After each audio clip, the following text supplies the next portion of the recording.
এই মুহূর্তে আমার অবস্থান দুবাই থেকে কাতার দোহা ইন্টারন্যাশনাল এয়ারপোর্টে যাওয়ার মধ্যে, ফ্লাইটের মধ্যে। এই মুহূর্তে বিমান আকাশে আছে। স্টারলিং ওয়াইফাই কানেকশন এই বিমানের মধ্যে পাওয়া যায়। তার মানে আপনি আকাশে অবস্থানরত অবস্থায় আপনি ওয়াইফাই কানেকশন পাচ্ছেন। এই জন্য আমি এই লাইভটা করতেছি।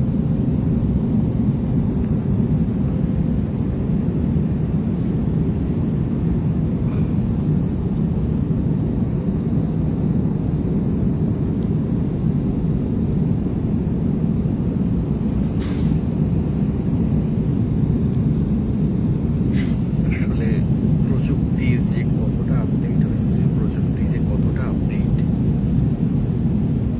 মানুষ আকাশে অবস্থানরত অবস্থায় আপনি ওয়াইফাই ইউজ করতে পারেন। সরাসরি কানেকশন আপনি পাচ্ছেন, এখানে কোনো ধরনের সমস্যা হচ্ছে না। একদম হাই স্পিড ইন্টারনেট বিমানের মধ্যেও পাওয়া যায়। এটা অতুলনীয়। ক্রমান্বয়ে টেকনোলজি যে কতটা আপডেট হচ্ছে, এটাই তার বড় প্রমাণ।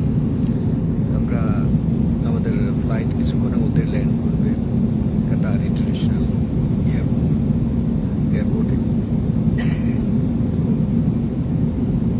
কিছুক্ষণের মধ্যে হয়তো ফ্লাইট ল্যান্ড করবে, অপেক্ষায় আছি আমি।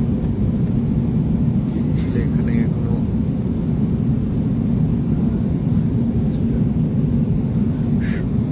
এখনো ভোরবেলা, এখনো সূর্য ক্লিয়ারলি উঠে নাই।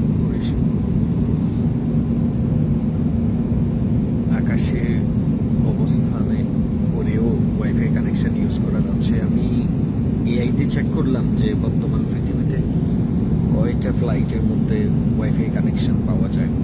এখানে যেটা বললো যে হাতে গোনা 3-4টা ফ্লাইট এখন পর্যন্ত এটা স্টার্ট করছে। তার মধ্যে 1 নম্বরে কাতার এয়ারওয়েজ, দ্বিতীয় নম্বরে এমিরেটস এয়ারলাইন্স, আরও কয়েকটা আছে। তো এখন লাইট সব অফ করে দিচ্ছে। কিছুক্ষণের মধ্যে ফ্লাইট ল্যান্ড করবে। এই জন্য তো আপনি বিমানে থাকা অবস্থায় আকাশে অবস্থান করেও আপনি ওয়াইফাই ফ্যাসিলিটি পাচ্ছেন। আপনি আপনার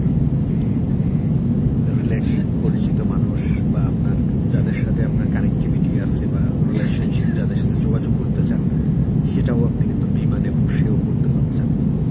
এর থেকে বড় সুযোগ প্রযুক্তির জগতে আর কি হতে পারে। স্যাটেলাইট থেকে সরাসরি আপনি কানেকশনটা পাচ্ছেন। কারণ আমরা স্বাভাবিকভাবেই বিমানগুলো স্যাটেলাইটের মধ্যে, পৃথিবীর গ্লোবালি যদি আপনি চিন্তা করেন, তো পৃথিবীর থেকেই কাছে থাকে। স্যাটেলাইট তো এর উপরে অবস্থান করতেছে। তো এগুলো স্যাটেলাইটের আন্ডারে পড়ে ওয়াইফাই কানেকশন সরাসরি পাচ্ছে, যেটা আমরা জানি।